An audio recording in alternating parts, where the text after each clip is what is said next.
다 함께 매일 드리는 기도로 6월 16일 월요일 새벽 예배를 시작하겠습니다. 창조주 하나님, 만물을 새롭게 하여 저희에게 또 한 번의 하루를 허락하심에 감사드립니다. 오늘도 저희의 삶을 온전히 주님께 맡겨드리오니 저희의 걸음을 인도하여 주옵소서. 고통 속에서 힘겨운 하루를 견디고 있는 이들에게 위로자로, 낙심한 이들에게 소망을 전하는 자로 살게 하옵소서. 대한민국을 하나님의 정의와 공의로 다스려 주시고 분열된 이 땅이 복음으로 통일되는 날을 속히 허락하여 주옵소서. 성령님의 인도하심을 따라 저희 교회의 신앙 지도 원칙인 경건한 복음주의 신앙의 육성, 성서적 생활윤리의 훈련, 교회 연합 정신의 구현, 세상에서 하나님 공의의 실현을 위해 힘쓰게 하옵소서. 모든 교육자들이 성령님으로 충만하게 하시고 온 성도들이 사명을 향해 믿음으로 비상하게 하옵소서. 예수님의 이름으로 기도드립니다. 아멘. 다 함께 찬송가 435장을 함께 부르시겠습니다.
세상 구기 아니람과 모든 명예 버리고 험한 길을 가는 동안 나와 동행하소서.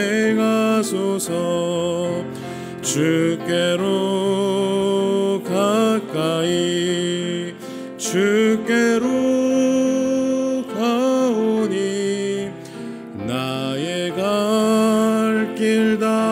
도로 나와 동행하소서. 어두운 골짝 지나가며 험한 바다 건너서 천국 문에 이르도록 나와 동행하소서. 주께로 가까이 주께로 가오니 나의 갈 길 다가도록 나와 동행하소서.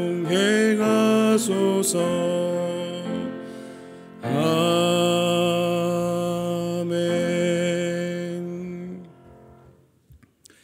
오늘 함께 읽을 오이코스 말씀은 시편 32편부터 37편까지 말씀이고, 그 가운데 오늘 저희들은 시편 34편 8절 한 절 말씀으로 은혜 나누겠습니다. 시편 34편 8절을 저와 여러분들이 함께 합독하겠습니다. 너희는 여호와의 선하심을 맛보아 알지어다. 그에게 피하는 자는 복이 있도다. 아멘. 시편 34편의 말씀은 참으로 즐겁고 기쁜 마음으로 들을 수 있는 승리의 찬양입니다. 하나님을 찬양하고 하나님을 자랑하고 그리고 여호와의 광대하심을 모든 사람들에게 선포하고 있을 정도로 시편 전체가 한 절 한 절 하나님의 그 높으심과 능력 그리고 하나님의 그 광대하심을 찬양하며 감격에 젖어 있습니다. 그런데 여러분, 오늘 이 시편 34편의 그 제목을 보셨습니까? 34편의 표제는 이렇게 적혀져 있습니다. 다윗이 아말렉 앞에서 미친 채 하다가 쫓겨나서 지은 시. 내용만 보면 이 시는 하나님을 향한 감사와 찬양이 넘치는 승리의 고백처럼 보여집니다. 하지만 제목을 보면 전혀 다른 분위기입니다. 쫓겨나서 한참 뒤에 회복되고 나서야 지은 시도 아닙니다. 쫓겨난 직후, 즉 그 위기의 순간을 지나며 바로 지은 시가 바로 이 34편이다라는 것이죠. 이 시편의 배경은 사무엘상 21장에 나오는 사건입니다. 다윗은 당시 사울 왕의 그 미움을 받아 도망자가 되었습니다. 사울이 다윗을 죽이기로 이제 완전히 마음을 굳혔다라고 하는 것을 그의 아들 요나단이 알게 되었고, 요나단이 다윗에게 급히 도망가라고 말해줍니다. 그래서 다윗은 그 말을 듣고 그 목숨을 부지하기 위해서 도망을 가게 되죠. 그때 다윗이 피신한 곳이 다른 곳이 아닌 이스라엘의 원수 블레셋 땅이었습니다.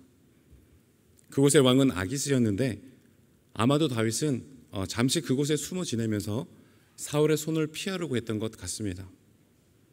그런데 문제가 생깁니다. 블레셋 장군들과 신하들이 다윗을 알아보게 된 것이죠. 그러면서 얘기하죠. 이 사람이 누군지 아느냐라고. 이스라엘 백성들이 사울이 죽인 사람은 천천이고 다윗이 죽인 사람은 만만이라고 그렇게 노래할 때 그 천천과 만만이 우리 블레셋 백성의 민족의 수였다라고 그렇게 격분하면서 말을 합니다. 그 말이 퍼지자 상황이 급속도로 험악해졌고 예상하지 못했던 그 반응에 다윗은 즉시 위기를 모면하기 위해서 한 가지 기지를 이제 발휘하게 됩니다. 사무엘상 21장 13절의 말씀을 보면 그들 앞에서 그의 행동을 변하여 미친 채 하고 대문짝을 긁으며 침을 수염에 흘리매라고 그렇게 적혀져 있습니다. 즉 다윗이 미친 사람처럼 행동을 하면서 그 위기를 벗어나려고 했다는 것입니다. 문을 긁고 침을 흘리고 완전히 정신이 나간 사람처럼 그렇게 행동을 한 것이죠. 이제 그 모습을 보았던 아기스 왕이 이렇게 얘기합니다. 우리 땅에 미친 사람이 부족하여서 이 자를 데려온 것이냐라고, 쫓아내라고.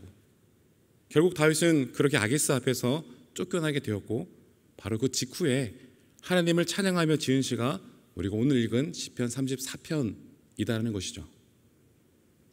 여러분, 다윗은 한때 이스라엘에서 소위 잘 나가는 장군이었습니다. 게다가 그는 사울의 사위이기도 했습니다. 솔직히 말해서 이전까지만 해도 다윗은 모든 면에서 부족함 없이 성공 가도를 달리고 있었습니다. 군사적 명예도 있었고 왕의 신임도 받았고 그리고 무엇보다 사람들로부터 인기도 얻고 있었습니다. 그런데 그렇게 승승장구했던 다윗이 한순간에 모든 것을 잃고 와르르 무너지는 그런 경험을 하게 된 것이죠. 무엇보다 참담한 것은 자신의 그 목숨을 부지하기 위해서 원수와도 다름없었던 그 블레셋 아기스 왕 앞에서 침을 흘리며 미친 사람인 척 했다라는 것이죠. 때문에 겨우 간신히 죽음을 면하기는 했지만 그 상황을 벗어나올 때 그 다윗의 마음이 어떠했을까라는 것이죠. 죽음에서 살아나서 기뻐하며 찬양했겠는가라는 것입니다. 아마 다윗의 그 마음은 말로 다 할 수 없는 수치와 비참함이 있었을 것입니다. 그리고 무엇보다 더 암담한 것은 다윗의 고난이 여기에서 끝이 난 것이 아니다라는 것이죠. 어떻게 보면 아기스 앞에서 겨우 빠져나온 바로 그 순간부터가 본격적인 다윗의 고난의 시작이었습니다. 언제까지 그 사울의 추격을 피해 도망쳐야 할지, 자신의 미래가 앞으로 어떻게 될지 아무것도 예측할 수 없는 막막한 시기에 다윗이 놓여 있었던 것입니다. 그런데 오늘의 시편 34편, 이 시편에 담겨진 그 모든 고백은 다윗의 그 실제 상황과는 너무나도 동떨어져 보인다는 것입니다. 시편의 제목을 떼어놓고 이 내용만 보이게 된다면 마치 다윗이 왕이 된 이후에 모든 것이 안정이 되어지고 그리고 풍성한 때 지은 찬양처럼 느껴질 정도입니다. 그러나 실제 그 다윗의 처지는 찬양은커녕 원망과 절망이 나와도 이상하지 않은 상황이었는데, 그렇다면 질문해 보는 것이죠. 도대체 무엇이 다윗으로 하여금 이토록 기쁘게 찬양하게 만든 것일까? 그토록 비참한 현실 가운데서도 무너진 자존감과 불확실한 그의 미래 속에서도 어떻게 그는 이렇게 하나님을 높이며 찬양할 수 있었던 것일까? 우리 오늘 8절의 말씀 다시 한번 더 읽어보았으면 좋겠는데요. 같이 한번 더 읽어보겠습니다. 시작. 너희는 여호와의 선하심을 맛보아 알지어다. 그에게 피하는 자는 복이 있도다. 아멘. 여러분, 이 고백은요, 성경 전체를 통틀어 오직 여기에서만 등장하는 매우 독특한 표현입니다. 무엇보다 이 고백은 단순히 형식적이거나 종교적으로 의식화된 찬양 가운데서 나올 수 있는 고백이 아닙니다.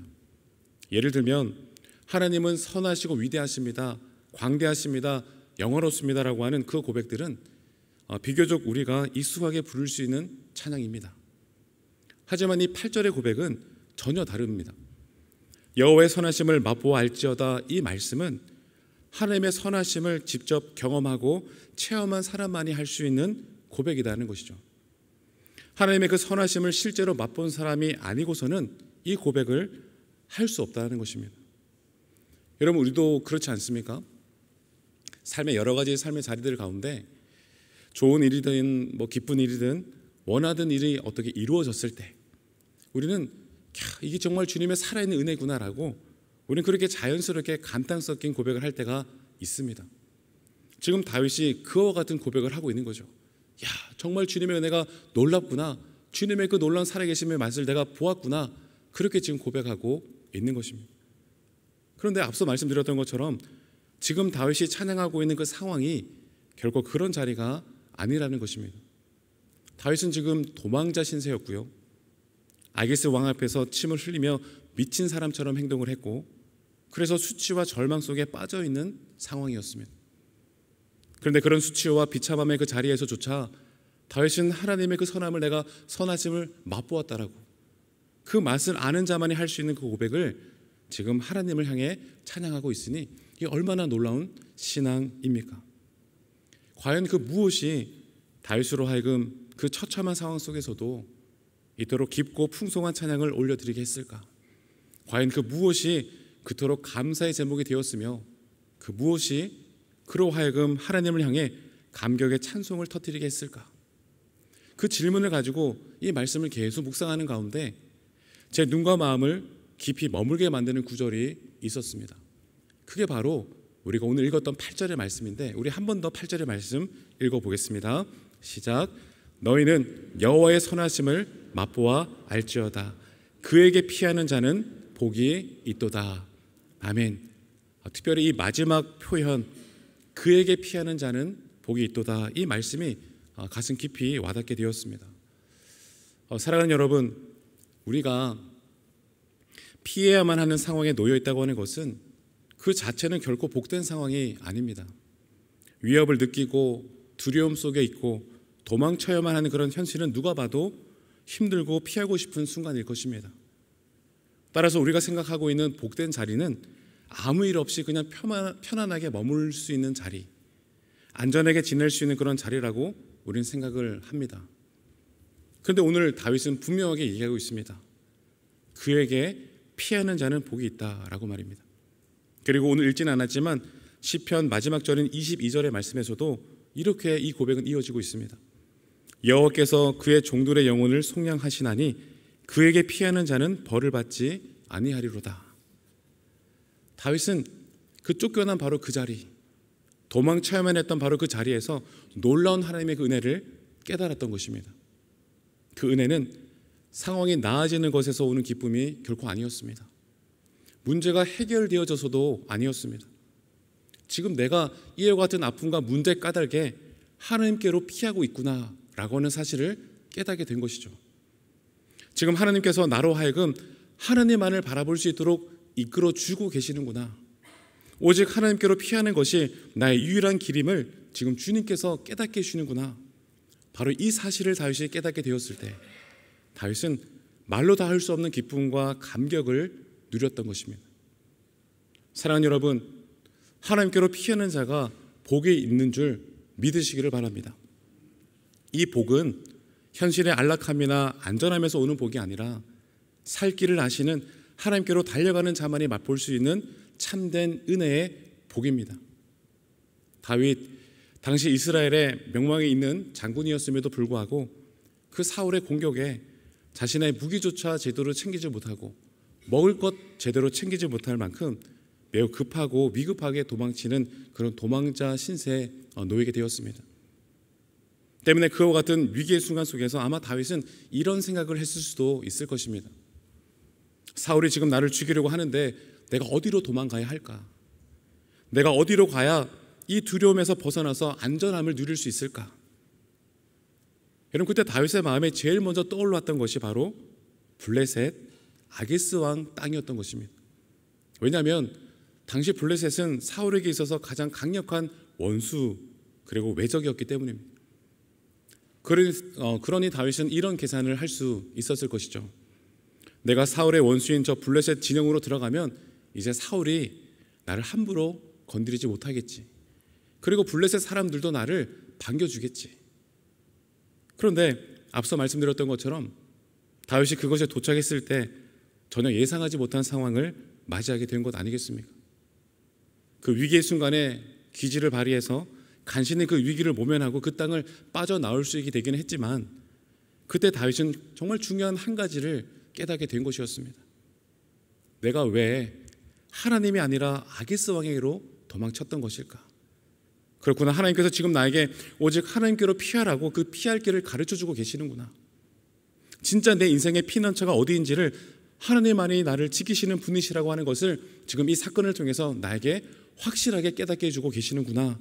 바로 그 깨달음이 다윗의 인생을 180도로 바꾸어 준 것입니다. 그래서 사실 오늘 이 사건을 기점으로요, 다윗의 삶이 완전히 달라지게 되어집니다. 여전히 다윗 앞에는 고난이 가득했습니다. 그리고 죽음이라고 하는 것이 그의 삶에 더 가까이 다가오는 현실이었습니다.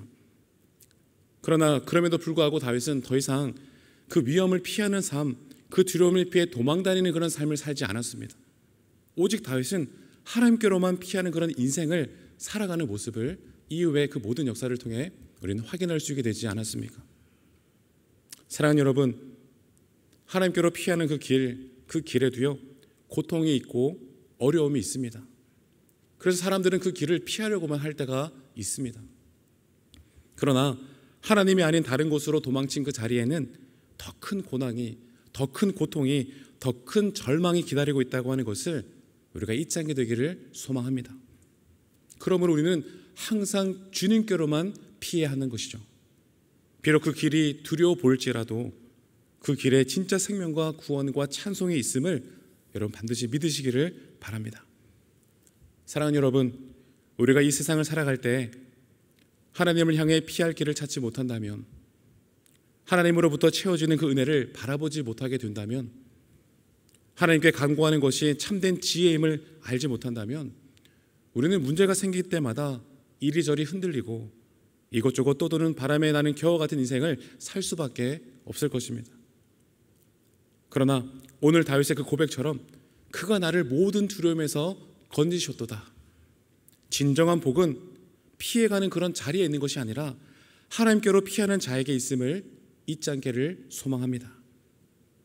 그래서 여러분, 오늘도 우리를 향해 피난처가 되어주시는 우리 하나님께로만 피하고 나아가고 간구할 수 있는 여러분의 복된 걸음 될 수 있게 되기를 도전합니다. 말씀을 정리하겠습니다. 비록 이 길이 고난의 길일지라도 그 끝에는 하나님이 주시는 구원의 승리와 찬양이 기다리고 있음을 반드시 믿으시기를 바랍니다. 여러분, 이 세상 어디에 참된 평안의 자리가 있겠습니까? 이 세상 어디에 진정한 위로를 받을 수 있겠습니까? 이 세상 과연 누구가 우리의 모든 문제를 해결해 줄 수 있는 존재가 누가 있겠습니까? 우리의 두려움을 해결하실 수 있는 분은 오직 하나님 한 분뿐임을 분명히 깨닫고 고백할 수 있는 우리 모두가 되어지기를 소망합니다.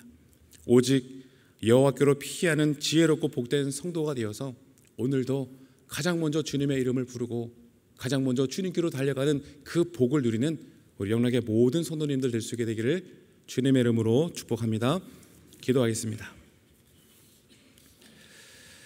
사랑과 자비가 풍성하신 아버지 하나님, 새로운 한 주의 첫 시간을 주님의 성전에서 새벽을 깨우며 시작하게 하시니 감사를 드립니다. 잠들었던 영혼을 깨우시고 세상 속에서 지친 마음을 다시금 새롭게 하시며 주의 말씀 앞에 서게 하시니 또한 감사를 드립니다. 하나님, 지난 주간에도 우리는 때로 피하고 싶었고 때론 숨고 싶었고 우리의 두려움과 염려를 인간적인 계산과 계획으로 피하려고 했던 적이 있었음을 고백합니다. 다윗이 사울의 그 칼날을 피해 블레셋 아기스를 찾았던 것처럼 우리도 위로와 해결을 세상에서 구하려 했던 순간들이 많이 있었음을 부끄럽지만 고백합니다. 그러나 아버지 하나님, 세상이 결코 우리의 피난처가 될 수 없음을 오늘 말씀을 통해 깨닫게 해주셨사오니 하나님, 오직 우리의 살 길, 우리의 두려움에서 건지시는 자가 하나님이심을 다시금 깨닫고 주님께로 가장 먼저 달려가는 주의 귀한 복된 성도님들 다 되게 하여 주시옵소서. 월요일 아침에 저희들의 눈을 열어주시기를 원합니다. 두려운 현실이 아니라 그 가운데 역사하시는 하나님을 볼 수 있도록 인도하여 주시옵소서. 문제가 아니라 문제 속에서도 피할 길을 열어주시고 우리를 지키시며 인도하시는 그 주님의 손길을 신뢰할 수 있는 믿음을 우리 모두에게 허락하여 주시옵소서. 아버지 하나님, 우리가 하나님께로 피하는 그 길에는 때로는 고난이 있고 때로는 아픔이 있으며 때로는 눈물이 있는 줄 압니다. 그러나 그 길 끝에는 하나님의 손, 하나님의 위로 그리고 하나님의 건지심이 있음을 믿습니다. 우리 예수님께서도 겟세마네 동산에서 그 십자가의 고통을 두려워하셨지만 결국에는 아버지 하나님의 그 뜻 앞에 순복하시고 그 길을 걸어가심으로 우리에게 구원의 길을 열어주셨던 것처럼 우리도 예수님을 따라 두려움을 피하는 삶이 아니라 하나님께로 피하는 삶을 믿음으로 정면을 돌파하는 삶을 살아갈 수 있도록 인도하여 주시옵소서. 우리의 판단과 계산이 아니라 하나님을 향한 절대적 신뢰와 순종으로 하루하루 걸어갈 수 있도록 인도하시고 특별히 오늘 하루의 그 모든 시작을 주님께 맡겨드리오니 또한 우리 일터와 가정과 학교 가운데 또 만나게 되어지는 그 모든 만남 가운데 오직 여호와 하나님만을 송축하는 찬양의 삶이 끊이지 않도록 역사하여 주시옵소서. 하나님께로 피하는 모든 자에게 복이 있음을 믿고 담대하게 걸어가는 복된 월요일 하루 될 수 있게 되기를 소망하오며 오늘도 우리를 건지시고 인도하시는 예수 그리스도의 이름으로 간절히 기도드립니다. 아멘. 이제 다 같이 작은 소리로 합심하여 기도하겠습니다. 먼저 주신 말씀으로 기도하겠습니다. 이번 한 주간 모든 두려움과 문제 앞에서 세상이 아닌 하나님께로 피하는 선택을 하게 하시고 믿음으로 정면 돌파하여 하나님의 그 건지심을 경험하는 복된 주간 되게 하여 주시옵소서. 6월 16일 주간 기도 제목으로는 영락 오이코스의 말씀을 통해 성도들이 세밀한 하나님의 음성을 듣도록 나라의 정치, 경제, 민생이 회복되게 하시고 국민들의 삶이 속히 안정을 찾을 수 있도록 이러한 기도의 제목으로 기도하시고 개인 기도 제목으로 기도하신 후에 돌아가겠습니다. 이제 다 함께 합심하여 기도하겠습니다. 하나님 아버지, 은혜를 감사합니다. 두려움이 있고 문제가 우리 앞에 있습니다. 어떻게 해야 될지 모르는 너무나 많은 문제의 제목들도 또 불안한 삶의 제목들도 우리의 삶의 현실 앞에 있습니다. 그래서 우리는 때로는 다윗처럼 하나님이 아니라 뭔가 견고해 보이고 안정되어 보이는 블레셋 아기스에게로 먼저 달려가고자 하는 유혹을 받을 때도 있음을 고백합니다. 그러나 하나님 아버지, 다윗이 그 순간 깨닫게 되어 고백했던 것처럼 우리 삶의 모든 두려움과 문제 앞에서 세상이 아니라 더욱더 안정적으로 보이는 그 어떠한 대상이 아니라 오직 우리 여호와 하나님께로 가장 먼저 피할 수 있는, 달려갈 수 있는 그 선택을 우리 모두가 놓치지 않게 하여 주시옵소서. 하나님, 하나님을 신뢰하는 그 믿음으로 우리 삶에 놓여져 있는 그 모든 문제들 정면 돌파할 수 있도록 인도하시고 그 가운데 하나님의 구하심, 건지심을 경험하는 우리 모든 영락의 성도님들 다 되게 하여 주시옵소서. 하나님께로 피하는 자가 복되다 말씀하셨는데 하나님, 세상이 아닌 가장 먼저 주님의 이름을 부르고 가장 먼저 주님께로 달려가고 가장 먼저 주님을 진짜 전적으로 의지하며 맡기는 그 신앙을 우리 모두가 회복할 수 있도록 인도하여 주시옵소서. 아버지 하나님, 영락 중앙기도 제목으로 주님 앞에 또한 기도합니다. 영락 오이코스 말씀을 통해 우리 성도님들 세밀한 주님의 음성을 듣게 하여 주시옵소서. 주의 말씀이 우리 인생의 길이요 진리요 또 반석이라 말씀해 주셨는데 우리의 등불이 되시는 아버지 하나님의 그 세밀한 말씀이 한 주간 날마다 우리 영락의 모든 권속들 하루하루 이끌어 주시기를 원합니다. 오이코스와 말씀 산책의 말씀을 통해서 늘 말씀을 통해 풍성한 은혜를 누릴 수 있도록 인도하시고 주님의 뜻을 깨달아 아버지 하나님의 마음을 시원케 들을 수 있는 우리 영락의 모든 성도님들 될 수 있도록 은혜를 더하여 주시옵소서. 하나님, 우리나라의 정치, 경제, 민생이 회복될 수 있도록 인도하여 주시옵소서.